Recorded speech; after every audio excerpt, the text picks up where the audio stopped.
자, 안녕들 하세요. 이수천입니다. 오랜만에 저희 스튜디오에 수업을 하네요. 오늘 이제부터 해서 본격적으로 이제, 2021년 세법 개정 내용 가지고 좀 여러분들하고 수업을 좀 할 생각이에요. 근데 오늘은 제가 인트로 수업을 좀 할 거고, 내일은 제가 이제 학원에 좀 수업이 있고, 수요일부터 이제 저희 객관식세법 수업을 할 겁니다.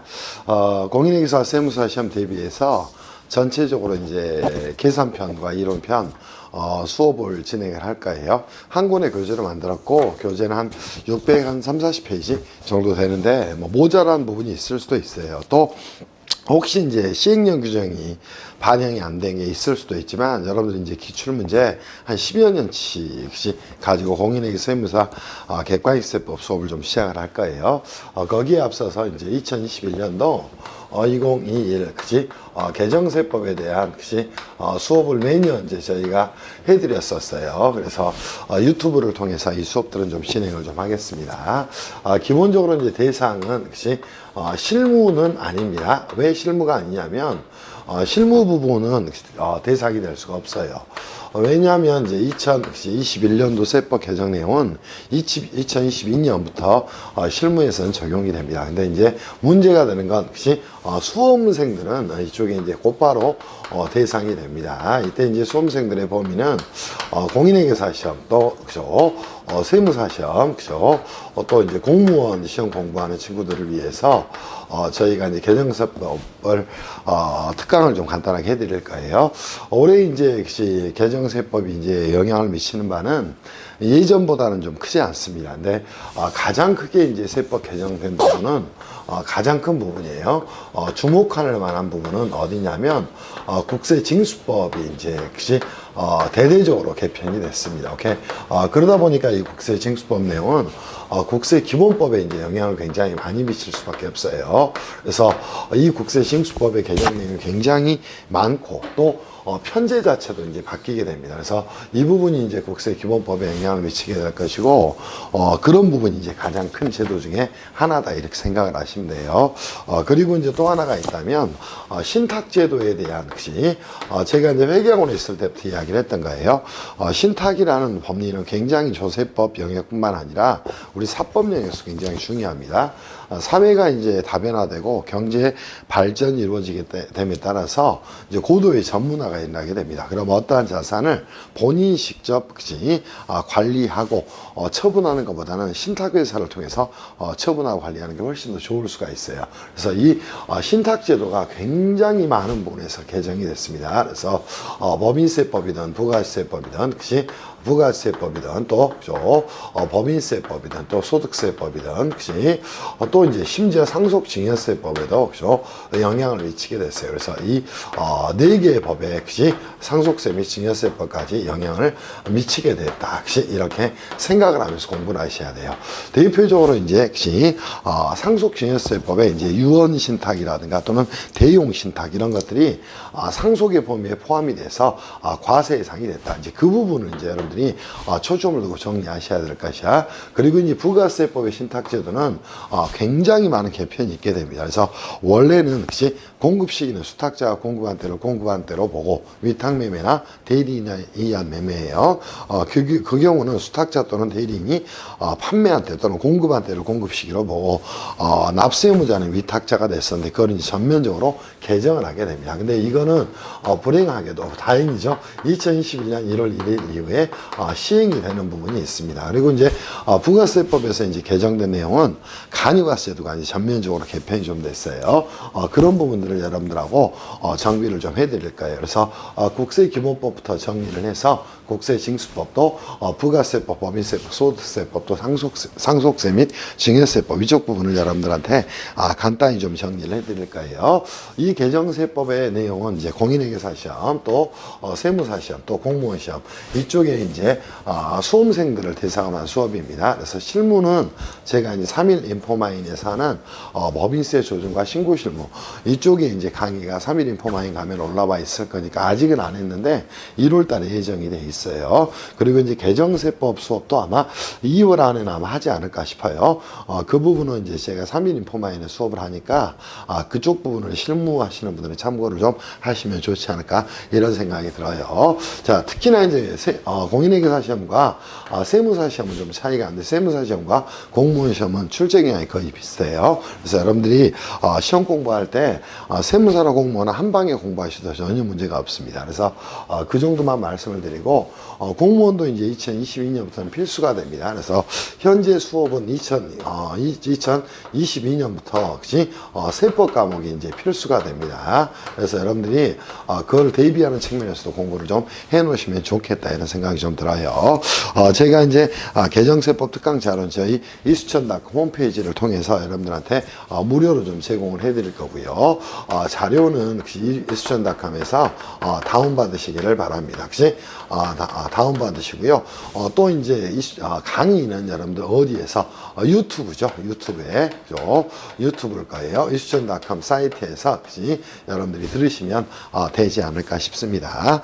지금부터 이제 개정세법에 대한 내용을 좀 정리를 좀 하겠습니다. 머리말에 이제 나와 있죠. 2021년 세법 개정 내용이 대부분 12월 초에 이제 통과가 됐습니다. 국회를 통과가 된 게 이제 본조가 됩니다. 그리고 후속 조치로 이제 시행령과 시행규칙 이쪽 부분이 이제 바뀌게 될 거예요. 근데 항상 세법을 공부할 때 가장 중요한 건 뭐냐면 본조입니다. 본조. 오케이? 그래서 여러분이 세법 개정 내용을 볼 때도 본조를 중심으로 공부하셔야 돼.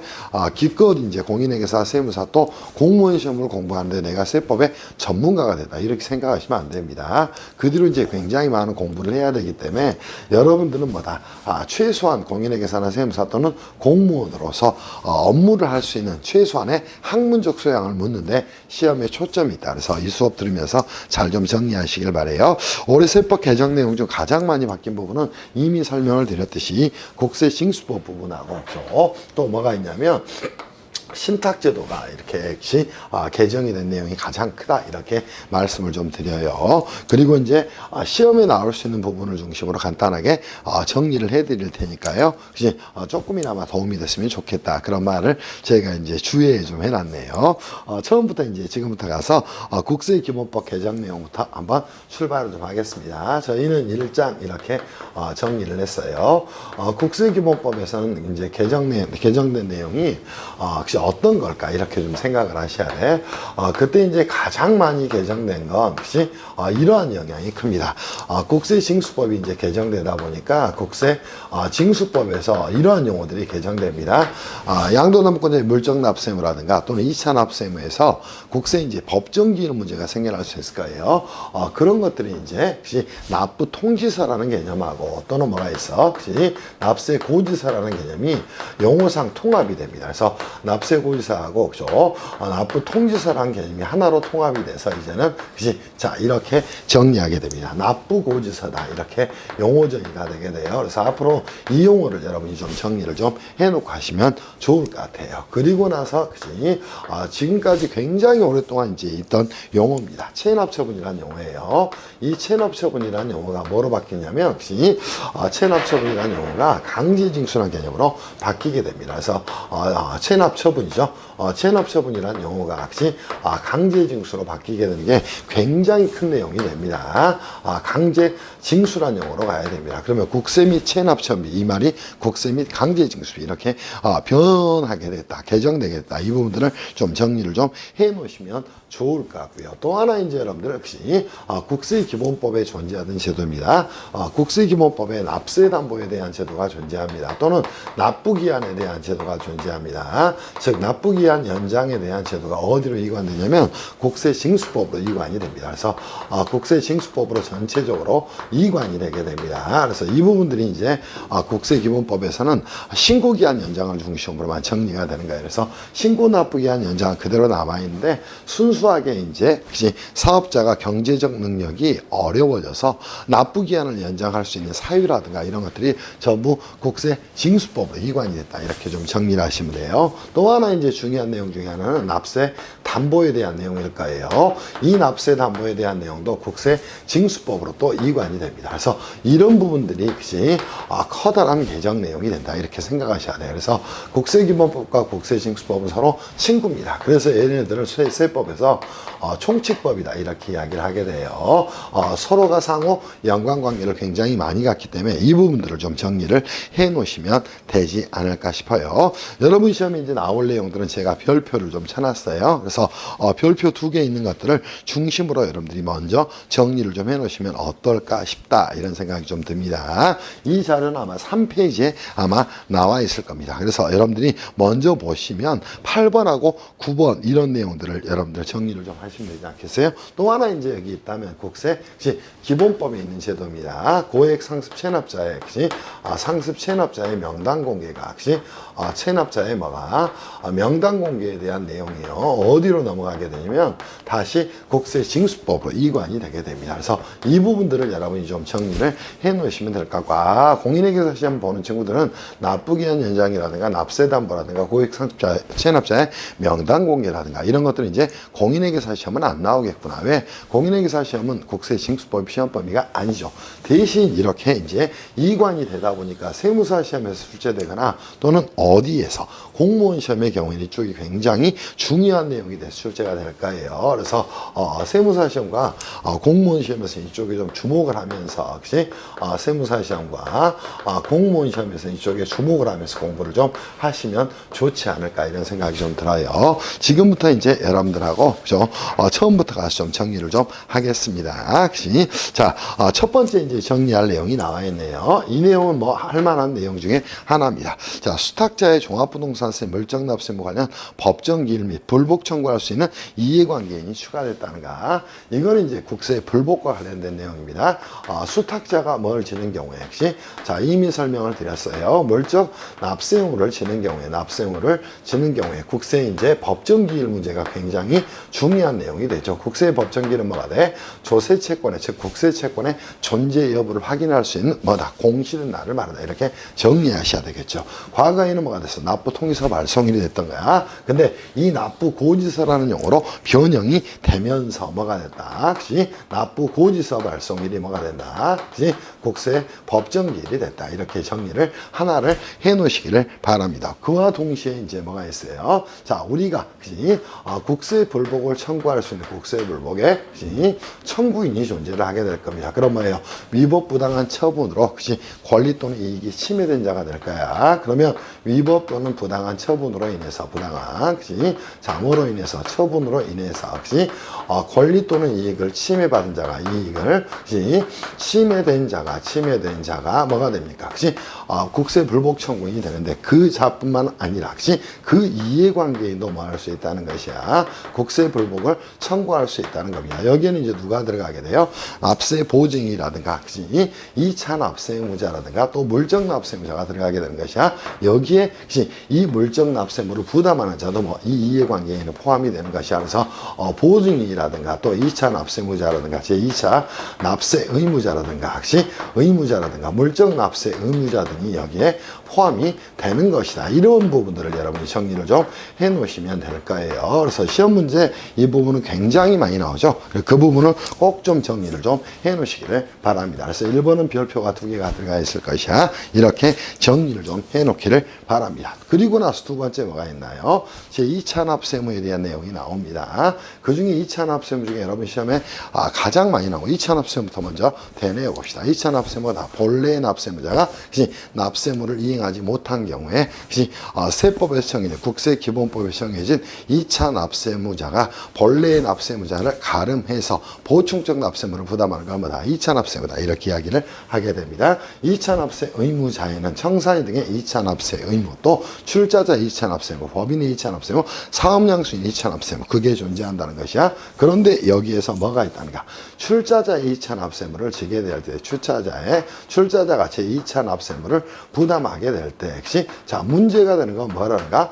주된 납세자는 과연 누가 될 것인가? 과거에는 뭐 역시 이렇게 표현되어 있었다는가? 법인이라고 표현되어 있었어. 그리고 이 법인에는 당연히 상장법인이 뭐가 됐어요? 포함이 됐다는 겁니다. 현재도 이 규정은 그대로 유지되는가? 그럼 이 상장법인은 포함이 되는데, 자 보세요. 일정한 증권시장에 주권 상장된 법인의 경우는 제외될 수 있다는 것이야. 그래서 일정한, 이 말은 뭐예요? 대통령령으로 정하겠죠.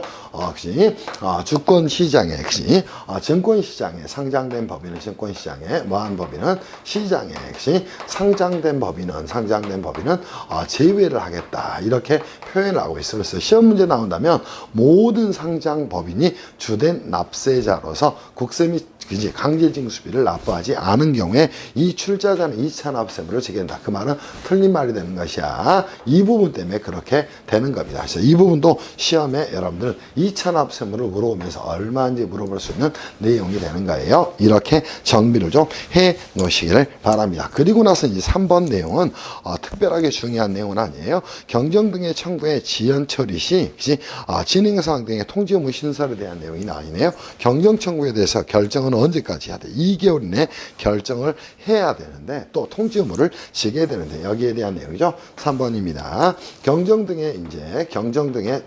청구 등에 있어서 청구 등을 하게 되면 과세관청은 얼마 내에 2개월 이내에 뭘 해야 돼? 결정 시 통지 의무를 부담을 하게 되는 겁니다. 통지 의무를 부담을 하게 되는데 만약에 2개월 내에 결정 통지를 하지 못했다는 것이야. 이게 뭐가 됐어요?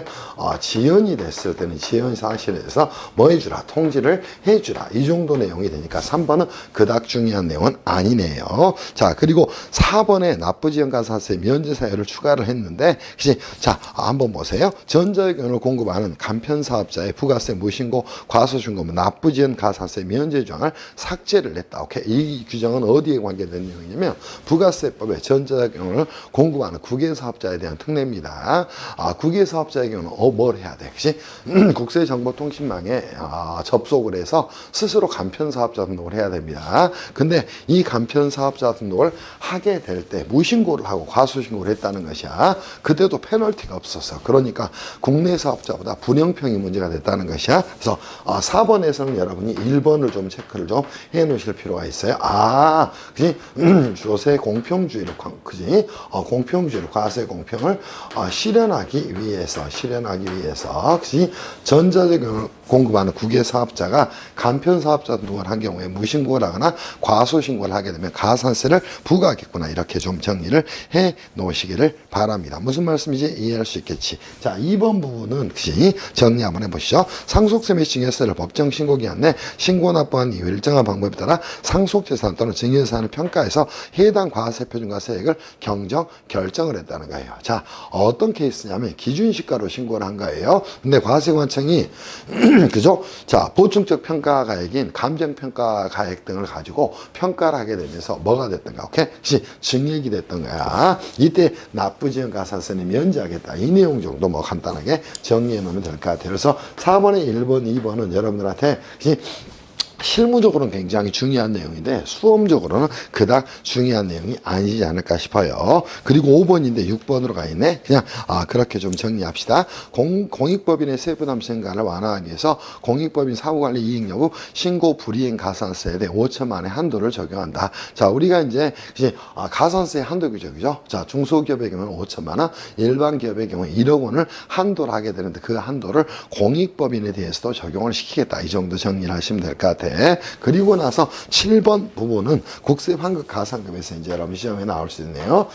국세 환급 가산금에 대한 내용이 되는데 환급 가산금에 대한 내용이 됩니다. 여기서는 이제 물납재산에 대해서 국세 환급 가산금을 가산하지 않는다. 그게 가장 출제가 많이 되는 것이죠. 근데 자, 국세 환급 가산금을 과연 지급해야 될 것인가? 어떤 경우?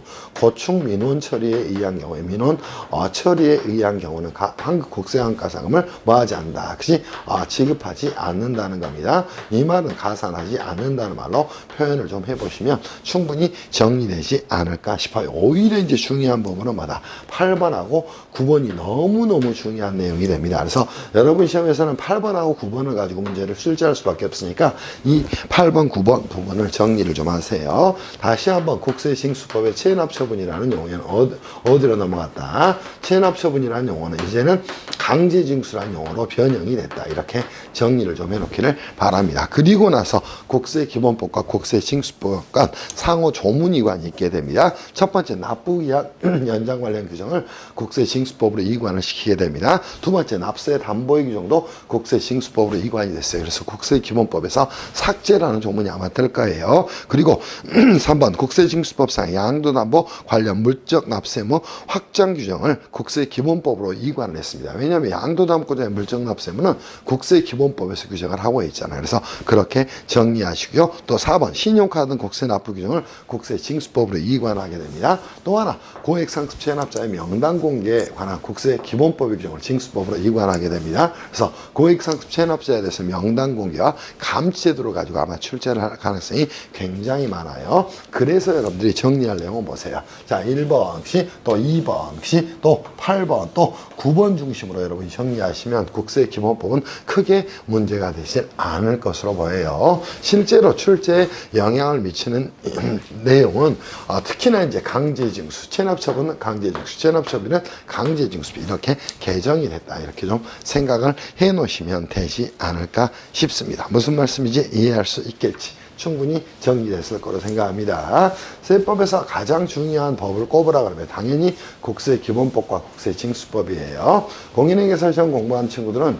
국세징수법을 보지 않기 때문에 그 용어들도 모르고 실제로 시험에 붙어요. 그래서 실무를 하다 보면 맨날 세무조정만 하고 있죠. 그치? 세무조정은 기계가 하는 거예요. 그래서 우리가 사람이 기계가 될 수는 없잖아. 그래서 세법의 법리를 공부하고 세법의 전체적인 내용을 이해하는 쪽으로 여러분이 공부를 좀 해가시면 참 좋겠다 이런 생각이 들어요. 자, 이제는 제2장 가서 어디 갈 거냐면 국세징수법으로 가서 정리할 겁니다.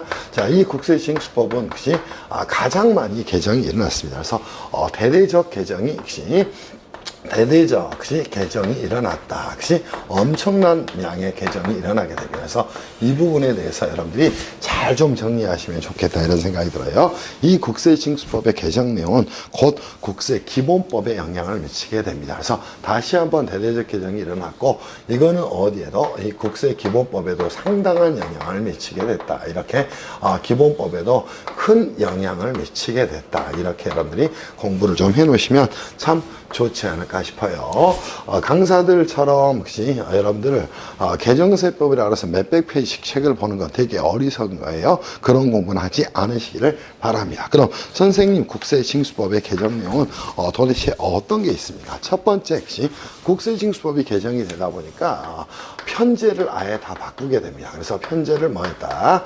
개정을 하게 됩니다. 또는 개편을 하게 됩니다. 그래서 이 부분이 이제 가장 큰 커다란 축의 흐름입니다. 축이 바뀌었다는 거예요. 그렇지만 내용이 바뀐 건 그닥 뭐 별로 없다. 이렇게 좀 정리를 하세요. 두 번째 이제 우리가 국세기본법에서 어떤 용어가 바뀌었냐면 역시 체납의 정의를 신설을 했다는 겁니다. 그러면서 뭐를 이 납부기한이라는 개념을 두 개로 가져간 거예요. 이 납부기한은 역시 법정 납부기한하고 지정 납부기한 이 두 개로 가져가게 됩니다. 그래서 법정 납부기한이라는 게 하나 존재하고 또 하나 존재하는 게 뭐가 있다? 지정 납부기한이 하나 존재를 하게 됩니다. 그리고 나서 이 지정 납부기한까지 역시 납부를 하지 않은 것을 뭐다? 역시 체납이다. 이렇게 이야기를 하게 됩니다. 무슨 말씀인지 이해할 수 있겠어요? 그래서 지정 납부기한까지 역시 지정된 납부기한까지 역시 자, 뭘 하지 않는 경우 납부하지 않는 경우를 뭐라고 이야기한다? 체납이라고 이야기를 하게 됩니다. 자, 공무원 시험이나 세무사 시험의 경우에는 이 내용이 시험에 나올 가능성이 굉장히 많아요. 즉 국세징수법상 용어의 정의에 대한 설명으로 옳은 건 옳지 않은 거야. 지정 납부기한까지 납부하지 않아야 체납이 되는가? 그럼 법정 납부기한까지 납부하지 않으면 체납이 절대 되지 않는다. 이 용어를 여러분이 정리를 좀 해 놓으시기를 바랍니다. 무슨 말씀인지 이해할 수 있겠지. 그리고 세 번째는 뭐라겠나? 용어를 정비하게 됩니다.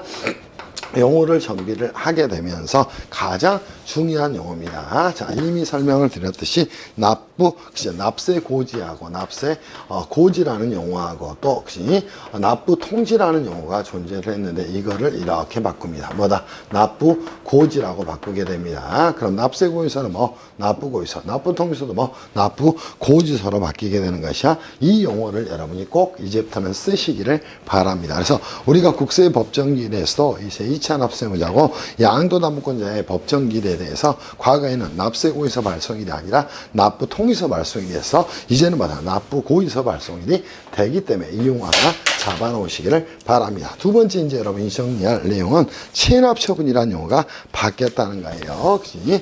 또 하나 이제 여러분이 볼 게 역시 국세징수법 볼 때 이제 굉장히 어려웠던 내용 중에 하나 역시 이 용어가 있습니다. 뭐 있어요? 역시 자 독촉하고 역시 납부최고라는 용어가 존재했어요. 이 납부최고라는 용어가 하나로 통일되게 됩니다. 뭐로 통일되게 된다? 역시 그냥 독촉이라는 용어로 통일이 되게 된다. 이 용어도 정리를 좀 해놓으시면 될 것 같아. 그리고 이제 세 번째 여러분이 정리할 내용은 뭐다? 다시 한번 체납처분이라는 용어는 뭐로 바뀌겠다?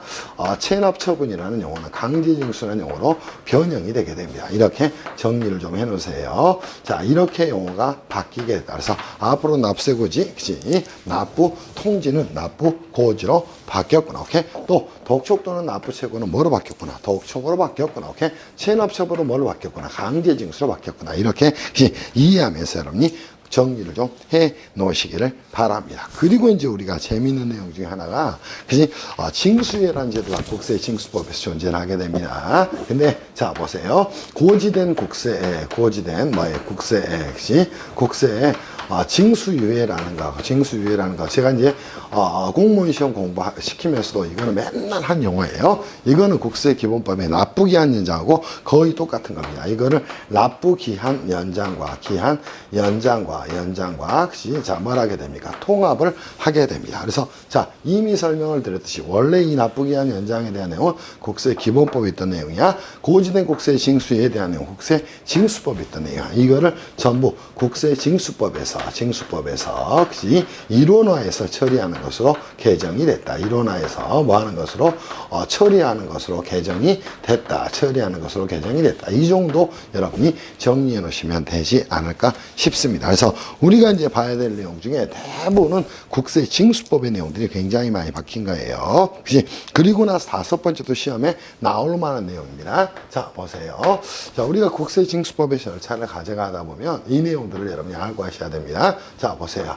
우리가 납부기한이 있었는데 납부기한까지 뭘 했어요? 혹시 납부하지 않았다는 겁니다. 이제는 이제 이 말이 뭐로 해야 될까? 지정된 납부기한까지 납부를 하지 않았다는 거예요. 그러면 이 상태부터는 뭐가 오케이? 이 이후부터는 체납이 되게 됩니다. 그럼 체납자에 대해서 스스로 징수를 독려하는 뭘 하게 됩니까? 고지를 하게 됩니다. 그리고 독촉을 하게 됩니다. 이 절차는 뭐라고 얘기한다? 임의적 징수다. 이렇게 이야기를 하는 거예요. 그리고 독촉장이한 납부기한까지 납부하지 않으면 자, 세 가지 절차를 진행하는 가 압류, 또 매각, 청산의 과정을 거치게 되는 겁니다. 이 압류, 매각, 청산의 과정은 과거에는 뭐라고 용어를 잡았다? 체납처분이라고 용어를 잡았는데 이제는 어떻게 잡았다? 강제징수라는 용어로 변형을 시키게 되는 겁니다. 그런데 이제 압류 후에 뭘 하지 않았다는가? 매각을 곧바로 하지 않았다는 겁니다. 그러면 조세 채권의 일실이 있게 되는 거예요. 그래서 자, 압류 후에 얼마? 최소한 1년 이내에는 얼마 이내에는 1년 이내에는 자, 이 매각을 하도록 강제하는 규정을 설정하게 됩니다. 그래서 압류 후 반드시 얼마 이내에는 1년 이내에는 매각을 하도록 강제하는 규정을 신설하게 됩니다. 이거는 개정세법의 내용이고 굉장히 중요한 용어니까 이렇게 좀 정리를 하세요. 지금까지 이제 본 내용 중에 2번도 중요하고요. 3번도 중요하고 4번도 중요합니다. 그리고 5번도 뭐 시험에 나올 만한 내용이니까 이제부터는 공매라든가 매각이라든가 압류 후 1년 이내 해야 되는 거다. 이렇게 머리를 정리를 좀 해 놓으시기를 바랍니다. 무슨 말씀인지 이해할 수 있겠지. 그리고 이제 여섯 번째입니다. 부부 공유 동산이나 유가증권에 대한 강제징수를 할 수 있도록 합리화하는 규정을 신설을 좀 했다는 거예요. 자, 부부 공유 동산이나 부동산에 대한 압류 근거, 또 통지, 또 매각 대금에 대한 지급 요건, 우선 매수권 등을 도입을 하게 됩니다. 이거는 왜 그러냐면 자, 보세요. 부부 공유재산의 경우에도 자, 뭐가 작동돼야 되냐면 국세징수법에 공유 재산에 대한 이제 우선 매수권이 작동을 해야 됩니다. 우선 매수권이 작동을 해야 되기 때문에 이 작동을 하기 위한, 작동을 시키기 위한 뭐를 만들었다. 그치? 근거 규정들을 신설을 했다는 것이다. 오케이. 이렇게 여러분이 정비를 좀 해놓고 하면 좋겠다. 이런 생각이 좀 들어요. 그리고 나서 2차 공매 통매 시부터 일부 이해관계에 대한 발신주의를 도입을 하게 되는데, 뭐 이거는 뭐 시험에 나올 만한 내용은 아니다. 그래서 7번은 혹시 여러분이 간단하게 좀 읽어보시면 되지 않을까 싶어요. 됐어요? 그치? 그리고 나서, 그치? 자, 8번째 가게 되면, 그치? 공매의 취소 정지 체계를, 그치? 구축을 좀 했어요. 이거는 공매의 취소나 정지를 할 때, 그치? 어떠한 요건하에 공매의 취소나 정지를 시킬 것인가. 이 부분은 뭐 정리했는데, 7번이나 8번 내용, 그닥 중요한 내용은 아니에요. 그치? 그리고 나서 10번 이미 설명을 드렸듯이 국세 기본법하고, 그죠? 조문 상호의 이관이 있게 됩니다. 다시 한번 이미 설명을 드리면, 국세 기본법하고 혹시 기본법에 있는 내용이 어디로 갔네요? 혹시 국세 징수법으로 이렇게 간 내용이 굉장히 많습니다. 그게 이제 어떤 거라고? 납부기한 연장에 대한 내용이라든가 또, 그죠? 자, 우리가 이제 살펴볼 만한 내용 중에, 혹시 국세 기본법에서 국세 징수법으로 간 내용이 다 납세담보에 대한 내용이라든가 또 뭐가 있다? 신용카드 등에 대한 납부 규정이라든가 또 하나가 뭐가 있다? 혹시 우리 고액상습 체납자의 명단 공개, 이런 것들이 국세 징수법으로 이관이 됐고, 국세 징수법에 있던 규정이 국세 기본법으로 나온 게 양도담보권자의 물적납세의무에 대한, 담보권자에 대한 물적납세의무 규정이 역시 일로 넘어가게 됐다. 이 정도 여러분이 정리를 좀 해놓으시면 되지 않을까 싶어요. 이쪽에서는 납부기한 연장이라든가 주된 내용만 정리를 한다면, 혹시 자, 두 번째 납세 담보에 대한 내용이라든가 납세 담보에 대한 내용이라든가, 세 번째 고액 상습 체납자의 상습, 혹시 체납자의 명단 공개라든가 이런 규정들이 국세 기본법에서 징수법으로 넘어간 케이스가 되고요. 혹시 양도담보권자의 물적 납세에 대한 부분은 국세 기본법으로 넘어가겠다. 이렇게 정리하시면 될 것 같아. 그래서 우리가 국세 징수법에서 가장 중요한 내용은 이 지정 납부기한이라는 개념이 생겨서 지정 납부기한까지 납부를 하지 않으면 체납이 되구나. 그 자를 체납자라고 이야기하구나. 그리고 용어 정비 등과 다시 한번 정리하셔야 돼. 납세 고지라든가 또는 납부 통지라는 용어가 납부 고지라는 용어로 바뀌겠다. 독촉 또는 납부책은 독촉이라는 용어로 통일됐어요. 체납처분은 강제징수로 바뀌었다는 것이. 오케이. 그리고 고지는 국세 징수위하고 국세기본법의 납부기한 연장, 이 납부기한 연장을 징수법으로 가져오면서 이 국세 징수법에서 일원화해서 처리하는 것으로 개정이 됐다. 이렇게 정리하면 되겠죠. 그리고 압류 후 1년 이내에는 매각 또는 공매를 강제하도록 하는 규정이 신설이 됐다는 것이야. 이것도 이제 아울러 여러분들이 정비를 좀 해놓으시기를 바랍니다. 그리고 6번째, 부부 공유재산에 대해서 말한다. 이 공유재산의 우선 매수권이 작동될 수 있도록 근거 규정을 설정하게 됩니다. 이게 이제 전체적인 국세 징수법 개정 내용이에요. 실제로 개정이 된 것 중에는 국세 징수법이 가장 많다. 이렇게 좀 생각을 좀 해 놓으시기를 바랍니다. 그치? 그리고 이제 제3장 가서 우리가 부가세법 간단하게 좀 정리할 거예요. 자, 이 부가세법에서는 가장 많이 바뀐 건 뭐냐면 신탁 관련 제도가 바뀌었어요. 오케이? 그리고 이제 크게는 간이과세 제도가 바뀌었어요. 그거 외에는 특별한 게 없어요. 그래서 간이과세 제도에 대해서 여러분이 초점을 두시면 되고, 신탁 관련 제도는 개정은 되긴 했지만요, 2022년 1월 1일 이후 시행되는 것으로, 그죠? 시행 시기가 늦춰지면서 2021년 시험에는 크게 영향을 미치지 않을 것으로 봅니다. 그래서 일부러 그 부분은 설명은 안 드리고요, 말씀만 좀 드리겠습니다. 그래서 제3장 가서 부가세법의 개정 내용에 대해서 여러분하고 좀 정리를 할 거예요. 자, 부가세법 개정 내용은 크게 두 가지 얼개밖에 없습니다. 하나는 뭐가 있냐면 신탁 관련 여러 가지 제도를 정비를 하게 됩니다. 정비를 하게 됐어요. 근데 이 규정은 언제서부터 2022년 1월 1일 이후 개시되는 사업년도부터 시행이 됩니다. 그래서 현재 시험에서는 출제가 되지 않을 가능성이 거의 99%다. 이렇게 생각하셔도 됩니다. 다만 여기서 이제 여러분이 생각할 내용은 뭐냐면, 만약에 신탁 관련 제도에 대해서 개정된 내용이 왜 저렇게 2022년 1월 1일 이후 시행이 되도록 바뀌었을 것인가. 이게 이제 이 부분 때문입니다. 자, 신탁을 하게 되면 이거는 뭐 위탁매매 또는 대리인에 의한 매매에 대한 문제로 연결되는가. 과거에는 역시 납세 의무자가 누구였어요? 이렇게 납세 의무자가 역시 위탁자였어요. 위탁자였는데 이 위탁자를 이렇게 바꿔버리게 됩니다. 누구로? 수탁자로 바꿔버리게 됩니다. 이게 이제 원칙 규정이 됩니다. 다만 역시 통제를 누가 하고 있는 경우에 위탁자가 역시 하고 있는 경우에는 위탁자라 전부 통제를 하고 있는 경우 이때는 납세 의무자가 위탁자가 되는 것이다. 그래서 이 규정이 뭐가 됩니까? 예외 규정이 되는 거라. 그래서 원칙 규정이 이거고 혹시 예외 규정이 이걸로 바뀌었는데 이게 이제 시행이 2022년 1월 1일 이후 시행이 되다 보니까 여기에 대해서는 여러분들이 특별하게 신경을 안 쓰셔도 될 겁니다. 그게 1번의 내용이에요. 혹시 그리고 이제 바뀐 내용이 있다면 전자적 영역의 공급 장소를 명확하게 정리를 좀 했습니다. 전자적 영역을 공급하는 장소는 공급받는 자의 소재지나 주소지, 거소지로 정비를 했다는 것이야. 그래서 이 부분은 전자적 영역을 공급하는 경우에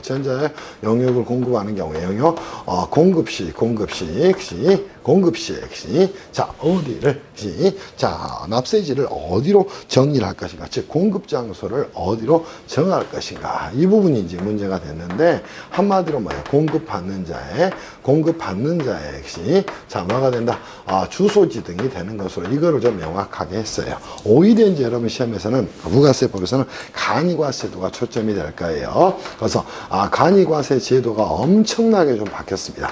가장 큰 내용은 간이과세 제도의 적용 기준 금액이 이렇게 바뀌었어요. 오케이? 기준 금액이 역시 8천만 원 미만으로 바뀌게 됩니다. 8천만 원 미만으로 바뀌게 됩니다. 즉 직전 연도 재활용액의 공급 대가가 4,800만 원 미만인 개인 사업자가 이루어지는 8천만 원 미만으로 바뀌게 됩니다. 그러면서 이 두 개를 설계하게 됩니다. 4,800만 원 미만까지는 역시 4,800만 원 미만까지는 자 이제는 뭘 하게 돼요? 면세점으로 설정을 하게 됩니다. 그래서 부가세 납부 의무를 면제를 해줘 버리게 됩니다. 오케이? 무슨 말씀인지 이해할 수 있겠어요? 그래서 이쪽은 부가세 납부 의무 자체를 납부 의무를 면제하는 방향으로 설계를 하게 됩니다. 두 번째 4,800만 원 초과 4,800만 원 그죠? 초과 어디까지는 역시 자 8천만 원 미만까지는 8천만 원 역시 미만까지는 이때는 뭘 할 수 있도록 부가세법상 간이과세로 취급은 하지만 이때는 이제 어떤 문제가 있어요? 세금 계산서 역시 발행 의무를 지는 것으로 역시 정리를 좀 하게 됩니다. 그래서 이 두 개의 셀로 나누어서 우리 부가세법을 운용하는 방향으로 정리를 좀 한 거예요. 그래서 자 기본적으로 4,800만 원 그런 미만인 자들의 경우에 영수증 발급 대상자가 되겠죠. 무슨 말씀인지 이해할 수 있겠지. 그래서 이렇게 정리를 좀 해놓기를 바랍니다. 이자들은 뭐다? 4,800만 원 미만인 자 간이과세 등을 제외하고는 세액연서를 발급하도록 조정했다. 이때는 당연히 이때는 영수증 발급을 하게 되는 것이고, 그죠? 영수증 발급을 하게 되는 것이지만 4,800만 원 초과 8천만 원 미만에 있는 자들은 이제는 세금 계산서 발행 의무가 부여됐다. 이걸 이제 머릿속에 여러분이 넣어놓고 가시기를 바랍니다. 무슨 말씀인지 이해할 수 있겠지. 자, 두 번째도 마찬가지예요. 간이과세 적용 범위를 4,800만 원 미만이었던 걸 8천만 원 미만으로 줄이게 됩니다. 다만, 간이과세 적용 배제 업종이 될 수도 있었죠. 그지? 대표적으로 간이과세 적용 배제 업종으로 이제 광업, 제조업, 부동산 매매업 이런 것들이 존재하는데 과세 유흥장소의 경우에도 간이과세가 적용이 됩니다. 다만 이 기준 금액이 그대로 유지가 되는 경우가 있어요. 그죠? 4,800만 원 미만으로 4,800만 원 미만으로 유지가 되는 업종이 그대로 존재하는데 그게 이제 부동산 임대업하고 또 하나 뭐가 있냐면 이 일정한 지역 등에서 존재하는 과세 유흥장소가 4,800만 원 미만으로 유지되고 있다. 이 정도 정리하시면 될 것 같아요. 또 하나 이제 엄청 큰 내용 중에 하나가 뭐냐면 그러면 간이과세의 경우에도 과거에 음식점업, 제조업의 경우에는 그치 뭐를 적용할 수 있었어요?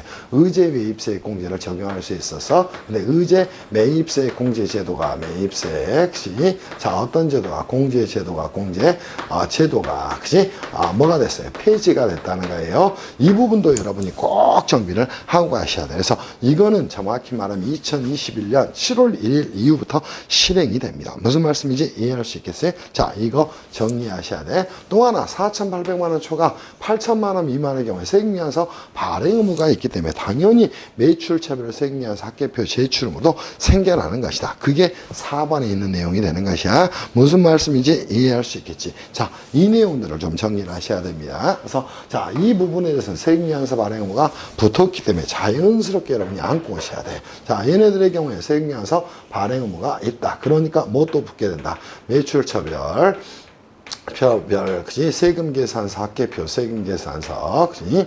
합계표에 대한 합계표 제출 의무도 붙게 됐다. 합계표, 그죠? 제출 의무가 생겨나게 됐다. 이렇게 정리를 좀 해 놓으시면 되겠지. 그래서 세액미안서 발행 의무 붙는다. 매출처별 세액미안서 합계표 제출 의무 붙는다. 또 하나, 자, 간이과세의 경우도 이때 세금계산서 발행 의무 등을 이행하지 않습니다. 그럼 세금계산서 관련된 세금계산서, 그지? 관련된, 그지? 가산세가 부과가 될 수 있다는 것이야. 가산세가 부과가 될 수 있다. 이 부분도 이제 여러분이 정리를 좀 해 놓으시면 될 것 같아요. 그리고 이미 설명을 드렸듯이 자, 이 4,800만 원 미만의 경우에 납부물을 면제하는 규정을 설계를 했다는 거예요. 가장 큰 내용은 여러분이 이 프레임만 정확히 알고 가시면 됩니다. 그래서 신탁 관련 제도가 정비된 건 시험에 나올 가능성이 별로 없고요. 이 간이과세를 중심으로 아마 부가세법은 시험 문제를 꾸리지 않을까 싶어요. 그치? 또는 출제를 안 할 가능성도 굉장히 많습니다. 그래서 이렇게 정리하시면 되지 않을까 싶어요. 그래서 우리 간이과세 기준금액이 얼마로 바뀌면서 이 8천만 원 미만으로 바뀌면서 대대적인 개편이 일어나게 됩니다. 4,800만 원 미만까지는 납부물을 면제시키고 이자들은 이제 영수증 발급 의무자가 되는 거예요. 그리고 4,800만 원 초과 8천만 원 미만인 자는 세액미안서 발행 의무가 붙게 됩니다. 그리고 세액미안서 관련된 페널티들이 붙게 된다. 이 정도 보시면 굉장히 정리가 되지 않을까 싶어요. 그래서 여러분 시험의 부가세법에서는 이 전자경영의 공급 장소를 좀 명확하게 한 것도 이 간이과세에 대해서 대대적인 개정 내용이 있었던 거 이 정도 정리하시면 충분히 정리할 수 있을 거예요. 그래서 앞으로는 재화 용역의 직전 연도 재화용 공급 대가가 8천만 원 미만의 4,800만 원 미만의 개인 사업자의 경우에는 납부무가 면제되구나. 그렇다고 하더라도 재고 납부무는 면제되는 게 아니구나. 이렇게 정리를 해 놓으시기를 바랍니다. 무슨 말씀인지 이해할 수 있겠지. 자, 그리고 나서 법인세법도 여러분들 뭐 볼만한 내용이 별로 없습니다. 그래서 여러분이 이제 법인세법에서 제4장에서 볼만한 제4장에서 법인세법에서 이제 볼만한 내용은 기본적으로 뭐예요? 신탁 관련 제도들이 정비가 됐습니다. 신탁 관련된 제도가 정비가 됐는데 이쪽은 뭐 거의 기존 규정하고 똑같습니다. 오케이? 자, 원칙적으로 신탁에 대해서는 과세가 어떻게 될 것인가? 자, 보세요. 원칙은 뭐가 되는 것이다? 똑같습니다. 수익자 과세 원칙이 그대로 적용되는 겁니다. 그치? 수익자 과세는 다만 예외적으로 그치? 수익자가 지정되지 않았다는 것이야. 지정되지 않았거나 수익자를 알 수 없는 경우에는 신탁의 위탁자 또는 상속인에게 과세한다. 이거를 여러분 신탁의 위탁자나 또는 누구에게 상속인에게 과세한다. 이 체계 정도만 여러분이 정리를 해 놓으시면 될 것 같아요. 오케이? 그리고 기타 등등등에 대해서는 여러분이 패스하셔도 큰 문제가 없을 거예요. 무슨 말씀인지 이해할 수 있겠지.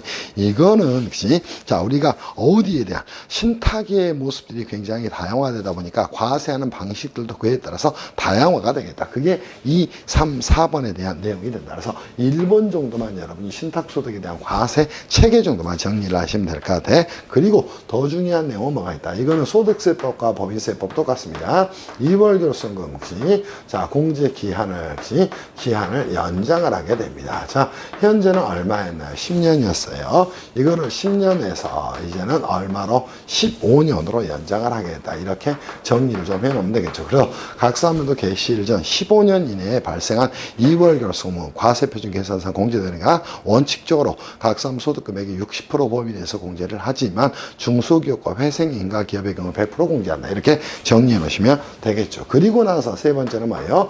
외국납부세액에 대해서 역시 세액에 대해서 역시 정리를 좀 했습니다. 자, 이 외국납부세액에 대해서는 송금산입 방식을 삭제를 하고요. 세액공제 방식을 적용하는 것만 한정을 하게 됩니다. 그래서 외국납부세액 공제는 자, 뭐로 세액공제 방식만 방식 only입니다. only 허용이 된다. 이렇게 정리를 좀 해놓으면 되겠죠. 그리고 이 외국납부세액의 2월 공제는 어떻게 되는 것이다. 2월 공제는 5년에서 10년으로 늘어났다. 이거 잡아놓기를 바랍니다. 그래서 5년에서 얼마로 이렇게 10년으로 연장이 됐다는 것이에요. 무슨 말씀인지 이해할 수 있겠죠. 그죠? 그리고 나서 2월 공제기간 종료 시까지 공제되지 않은 2월액이 있다는 거. 오케이? 그 후에 송금산입을 허용을 하는 거야.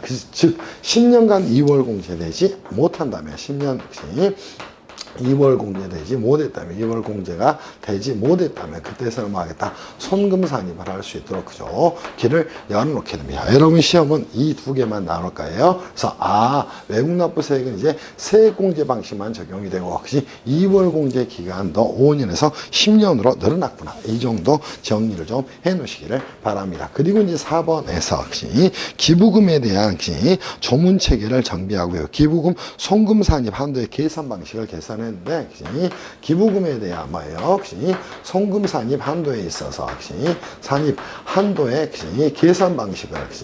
계산 방식을 바꿨는데 자, 사실 계산 방식을 개정을 했습니다. 이 부분은 저는 개인적으로 이렇게 봅니다. 자, 기부금에 대한 세무조정 문제가 나오잖아요. 공인회계사 시험 공부하든 세무사 시험 공부하든 이거는 문제를 1차 시험 때는 패스하는 게 좋아요. 왜냐하면 기부금에 대한 세무조정을 하기 위해서는 일단은 차가금 소득금액을 구해야 되고 또 기준소득 금액을 구해야 되고 법정기부금 한도 시분해야 되고 시정기부금 한도 시분해야 되고 그러고 나서 다시 차가금 소득 금액을 만들어야 되기 때문에 이거는 여러분들 기부금을 법정기부금과 지정기부금으로 분류하던 용어를 삭제하고 기부금 송금산입 한도의 계산 시 차감하는 2월 기록소금 한도를 설정했다는 것이야.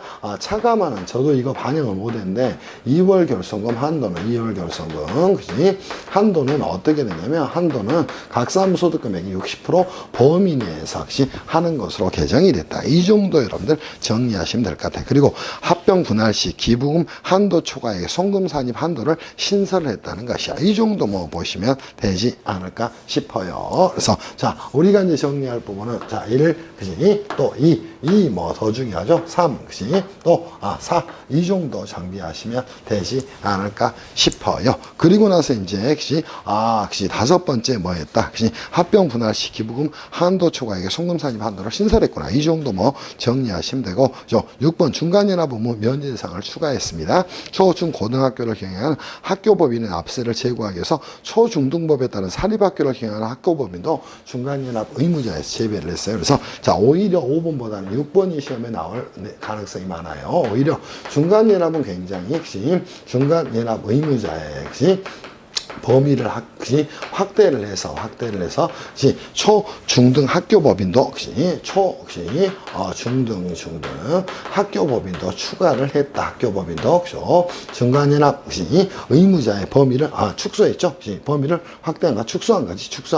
범위를 축소했다는 겁니다. 그래서 이들도 중간연합 의무를 지지 않는 것으로 정비를 좀 했다. 과거에는 사립학교법에 의한 대학교를 가지고 있는 사립학교 법인들만 대상이 되는데 초, 중등학교 법인도 대상이 됐습니다. 오히려 더 중요한 건 중간연합, 법인세법이 중간연합이에요. 법인세법이 중간연합의 대상자는 어떤 자가 돼?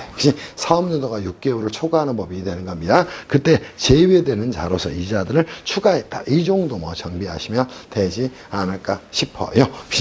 그리고 나서 7번 지급명세서 제출 불성실가산세 부과대상을 좀 명확하게 했는데 외국법인도 지급 명세서 제출음을 이행하지 않은 경우에는 그치 불성실 가산세를 부과한다. 그게 7번 내용이 됩니다. 그리고 8번째죠. 외국법인의 가상 자산소득에 대한 과세인가를 좀 명확하게 했다는 거예요. 외국법인의 법인세에서 나오는데 가상 자산소득도 이제는 과세상 그지 국내 원천소득이 되구나. 이 정도 정리하시면 될 것 같아요. 그리고 자 9번 외국법인의 국내 원천소득에 대한 지급 명세서 제출 의무자를 추가를 좀 했다. 이 정도가 정비할 내용이야. 그래서 제가 볼 때는 1, 2, 3, 4, 5 이 정도만 정비하시면 여러분이 법인세법 내용도 정비가 되질 않을까 싶어. 우리가 수업 목적상 이 정도만 틀을 잡고 가면은 여러분이 세법 공부하는데 또 실무에 나와도 전혀 문제가 없어요. 그렇게 정비를 좀 해 놓으시기를 바랍니다. 이제는 어디 가서 제5장 가서 소득세법 볼 거예요. 소득세법에 있어서도 개정 내용은 거의 없습니다. 오케이? 자, 물론 양도소득세 쪽은 예전에 개정된 내용을 가지고 끌어오니까요. 양도소득세도 그런 이유에서 시험에 별로 안 나옵니다. 이유는 그거는 시행령 규정이고 시행규칙 규정이기 때문에 여러분이 수업 목적상 공부하는 거하고 커다란 의미가 없다. 이렇게 좀 생각을 하시면 될 것 같아요. 이제는 여러분하고 어디 갈 거냐면 추가적으로 어디 갈 거냐면 소득세법 가서 좀 정리를 하겠습니다. 소득세법에서 한번 가서 정리합시다. 제 5장 가겠습니다. 자, 5장에 소득세법도 개정 내용이 아주 미미합니다. 오케이? 그래서 첫 번째는 뭐다? 신탁에 대한 과세 체계를 좀 정비를 했다. 어디하고 똑같다. 그치? 첫 번째 뭐예요? 신탁에 대한 과세 체계를 정비를 좀 했습니다. 그런데 이거는 기존 규정과 거의 똑같다. 그래서 다시 한번 정리를 좀 합시다. 자, 수익자가 지정된 경우에는 누구한테 수익자에게 과세하는 거예요. 그래서 자, 원칙적으로 이미 설명을 드렸던 것처럼 수익자가 지정된 경우에 수익자에게 뭐 하는 것이다? 과세를 하는 것이다. 예외적으로 수익자가 지정되어 있지 않았거나 수익자가 뭐가 되지 않았거나 지정되어 있지 않았거나 수익자를 알 수 없는 경우에는 뭐 하는 것이다? 신탁의 위탁자나 상속인에게 과세한다. 이렇게 정리하면 되겠죠. 이거는 기존 규정하고 똑같다. 신탁의 위탁자나 또는 누구한테 상속인에게 뭐 하는 것이다. 과세하는 것이다. 이 정도 여러분이 잡아놓으면 되지 않을까 싶어요. 역시 충분히 정리할 수 있겠죠. 그리고 나서 역시 신탁 수익권에 대한 양도소득세 과세 규정이 생성됐어요. 오케이? 그래서 이 부분은 여러분이 꼭 정리하세요. 신탁 수익권도 이제는 뭐가 되는 것이야. 그치? 자, 이거를 양도소득세 과세 대상으로 삼았다. 자, 이 정도 정리하면 될 것 같아요. 그래서 과세 대상이 되는 것으로 정비를 좀 했다. 이 정도 정비하시면 될 것 같아요. 그래서 신탁에 대한 부분은 전체적으로 체계 정비가 좀 일어났다. 이렇게 정리를 좀 해 놓기를 바랍니다. 그리고 나서 역시 근로소득과 기타 소득의 구분을 좀 합리화시켰어요. 그치? 그래서 이 부분은 뭐 특별한 내용은 없는데 오히려 근로소득하고 자 한번 보세요. vs 기타 소득. 자, 이 두 개의 차이점 한번 멋지게 구별해 보세요. 근로소득은 무엇이다? 자, 종속적 지위에서 노무 제공하고 반대가를 말합니다. 그때 종속적 지위라는 건 근로기준법이나 노동법에 의한 종속적 지위만 말하는 게 아니야. 그래서 공무원도 근로소득자가 되는 것이고, 혹시 자 위임 계약에 의해서도 종속적 지위에서 노무 제공한다면 전부 다 근로소득이 되는 것이야. 그에 말해 기타 소득은 뭐다? 자, 6가지 종합소득 중에 5가지를 제외한 소득이요. 즉 이자, 배당, 사업, 근로, 연금, 혹시 소득을 제외한 소득으로서 일시 우발적으로 발생한 소득이야. 그래서 여기는 항상 여러분이 종속성과 그지? 자, 노무 제공의 대가를 본질적 요소로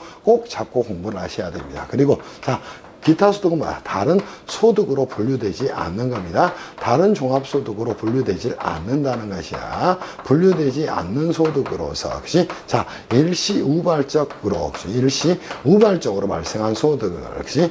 발생한 소득을 뭐라고 얘기나? 기타 소득이다. 이렇게 이야기를 하게 되는 겁니다. 그래서 근로소득과, 그치? 기타 소득의 구분 정도만 여러분이 잘 정리하시면 되지 않을까 싶어요. 오히려 중요한 내용은 가상자산의 양도 또는 대여로 발생한 소득에 대한 과세체가 정비가 됐어요. 그래서 우리가 비트코인 이런 거죠. 가상자산의 양도라든가, 혹시 대여로, 혹시 대여로 뭐 발생하는 소득은 과연 어떻게 될 것인가. 이 내용이 이제 제가 볼 때는 중요한 내용 중에 하나가 될까요. 그래서 신탁 수익권에 대한 양도가 양도세 과세상이 된다. 오케이. 그리고 가상자산, 비트코인 같은 거죠. 자, 첫 번째 뭐랬나? 소득의 분류에 대해서 좀 정리하셔야 됩니다. 이것도 마인드를 가지고 가셔야 돼요. 자, 가상자산은 현실에 보이는 자산이야, 보이지 않는 무체재산권이야. 오케이. 무체재산권이라는가. 그러니까 얘네들은 무체재산권의 속성을 가지고 있다는 겁니다. 어떠한 권리가 되겠죠. 그러니까 우리가 뭐라든가 특허권 등이라든가 또는 광업권이라든가 또 지적재산권하고 별로 차이가 없다는 거. 그래서 얘네들은 기타 소득으로 분류를 하게 됩니다. 이 내용이 가장 중요한 내용이지 않을까 싶습니다. 무슨 말씀인지 이해할 수 있겠어요. 그래서 우리 가상자산의 양도 대여로 인한 소득은 기타 소득으로 분류하는 것이다. 그 중에 그럴 수밖에 없는 게 뭐예요? 우리가 특허권, 또 영업권, 광업권 등의 양도 대여로 인한 소득은 소득세법 기타 소득으로 분류를 하고 있잖아. 그렇게 정리하셔야 돼요. 그지? 그리고 자, 세액 계산을 하게 될 때는 뭐 하는 것이다? 세액 계산을 하게 될 때는 자, 당연히 자, 뭐 하는 것이다? 기타 소득 금액에서 250만 원을 제외한 금액의 100분의 20을 곱해서 산출하며 종합소득 확정 신고를 할 때 신고하도록 강제를 하고 있다는 것이야. 이 말은 세액 계산에 있어서는 뭐 하는 것이다? 기타 소득 금액에서 뭐 하는 것이다? 이렇게 250만 원을 차감을 하게 됩니다. 250만 원을 뺀 다음에 곱하기 뭐 하는가? 세율은 20%를 적용을 하게 됩니다. 20%를 적용을 하게 되는 것이다. 이렇게 정리하면 되겠죠. 그리고 나서 여러분이 과세할 때는 어떻게 하는 거다? 종합소득에 대한 확정신고 의무가 있다. 이 정도 정비해 놓으시면 될 것 같아요. 그래서 확정신고 의무를 부담을 시키게 됩니다. 그 말은 분리과세라고 과세를 종결하지 않는다는 것이에요. 그래서 이 내용 가상자산 비트코인에 대한 부분은 머릿속에 꼭 넣어놓고 하시면 좋겠다. 이렇게 생각이 됩니다. 그리고 나서 네 번째 이제 여러분들 정비할 내용이 되겠죠. 2월 결손금 공제 기한을 연장하게 됩니다. 다시 한번 2월 결손금 공제 기간을 연장을 하게 됩니다. 얼마에서 다시 한번 10년에서 15년으로 연장하게 됐다. 그래서 10년에서 이렇게 15년으로 연장을 하게 됐다. 이 정도 정비하시면 되지 않을까 싶어요. 그리고 같이 해버릴까요? 법인세법하고 똑같죠? 외국 납부 세액에 대해서 어떻게 처리하는 것이다. 이제는 세액 공제 방식만 가능하다는 것이야. 세액 공제 방식만 인정이 되지. 자, 온입니다. 이제는 송금산입 방식은 인정되지 않는다는 것이야. 그리고 10년간 2월 공제가 되는 것이다. 이렇게 여러분이 잡아 놓으시기를 바랍니다. 그리고 나서 남는 금액이 있다면 그때는 필요금비에 산입할 수 있다. 이렇게 잡아 놓기를 바랍니다. 그리고 소득세 최고세율이 인상이 된대. 그건 중요한 내용은 아니에요. 소득세 과세 표준이 10억을 초과하게 되면 그 10억 초과분에 대해서 45%관이 신설됐다. 이렇게 정리를 좀 해놓기를 바랍니다. 그리고 자, 5번 장주택 저당 차입금 이자 지급의 소득공제 등의 대상에 외국인을 포함할 수 있는 근거를 좀 만들었어요.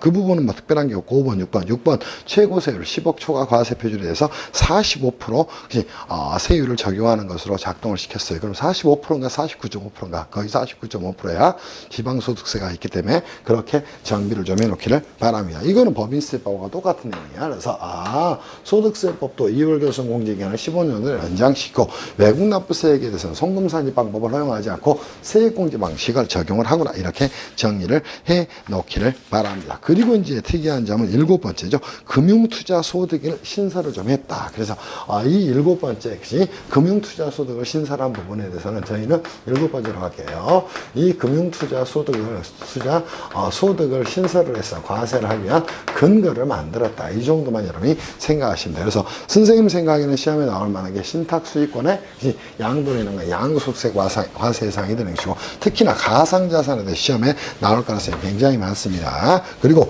2월 결손 공제 기한하고 외국납부세액 공제 2월 공제 기간을 연장시킨 게 커다란 초점이다. 이렇게 정리하면 되지 않을까 싶어요. 여기까지가 소득세법 내용입니다. 그리고 이제 여러분들 볼 내용이 제6장의 상속증여세법 내용이 되는데, 제6장에서 상속세와 상속세 및 증여세법 내용은 증여세법 내용에서 여러분이 초점을 좀 둬야 될 내용은 딱 이겁니다. 상속세 증여세법에서는 크게 자, 한번 보세요. 1번이 가장 중요한 내용입니다. 오케이? 자, 우리가 상속세 과세 대상이 되는 과세상 상속 재산가액을 포착할 때 가장 중요한 게 뭐예요? 상속이라는 게 과연 무엇인가? 오케이? 자, 보시죠. 현재는 뭐가 됩니까? 민법상 상속 플러스 민법상 상속 플러스 플러스 유증 플러스 플러스 사인증여 플러스 사인증여 플러스 여기에 특별연고자에 대한 연고자입니다. 연고자에 대한 이익의 분여, 이 네 개가 이제 상속세 과세 대상이 되는 상속에 포함이 되는 거예요. 여기 이제 뭐가 들어갔냐면 유언 대용 신탁과 수익자 연속 신탁을 넣었다는 거. 오케이? 플러스 뭐 있다? 유언 대용 신탁하고 대용 신탁하고, 그죠? 또 하나 뭐를 넣었다는 것이야? 수익자 연속 신탁을 넣었다는 겁니다. 그래서 여러분 공인회계사 시험에서 이제 1차 시험에 문제가 나오면 이거를 건드릴 거예요. 그래서 우리가 상속세 과세 대상이 된 상속이나 민법상 상속 플러스 유증 플러스 사인증여 플러스 특별연고자에 대한 이익의 분여 플러스 이제는 유언 대용 신탁과 수익자 연속 신탁도 포함이 되는 것으로 개정이 됐다는 겁니다.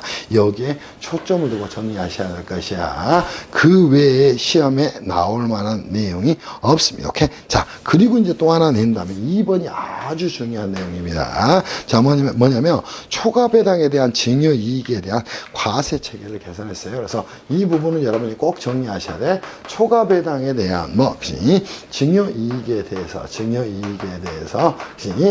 과세 체계를 바꿨습니다. 그럼 초과 배당에 대한 증여 이익의 과세는 어떻게 할 것인가? 이 부분을 여러분이 정리를 좀 하고 가셔야 됩니다. 오케이? 자, 무슨 말씀인지 이해할 수 있겠어요? 자, 뭐 하는 것이다? 소득세와 자, 굉장히 중요한 내용이야. 증여세를 함께 부과를 하게 됩니다.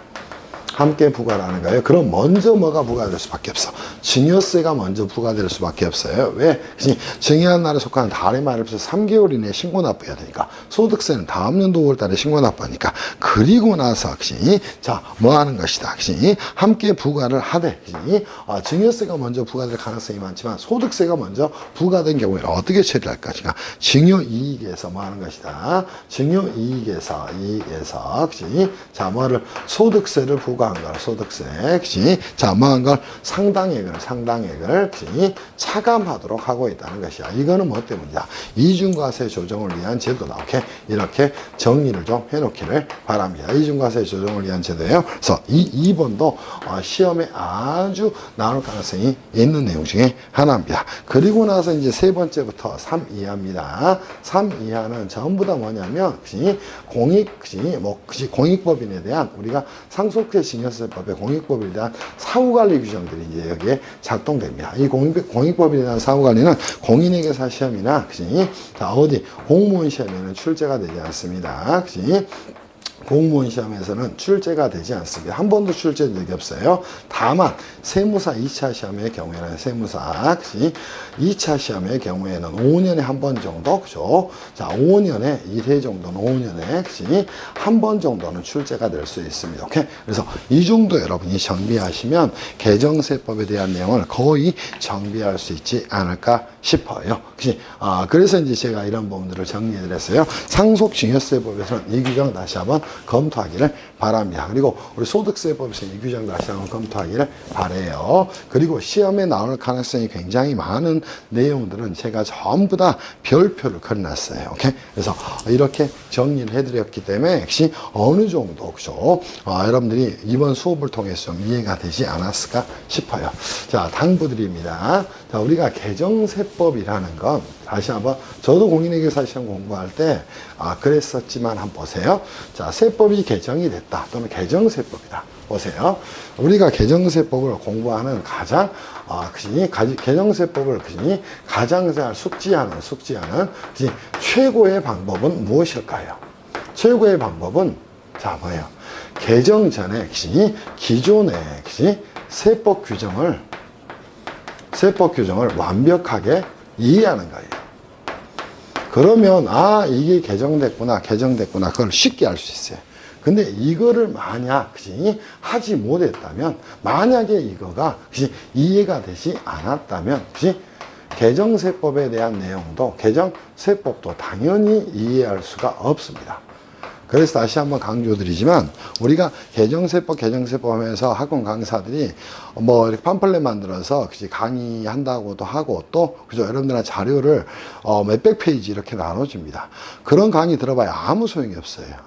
진짜 중요한 건 뭐예요? 기존의 세법 규정에서 중요한 쟁점사항을 완벽히 이해하는 게 훨씬 더 중요한 거예요. 그래서 개정세법에 대한 최고의 공부 방법은 기존의 세법 규정을 완벽히 이해하는 것이다.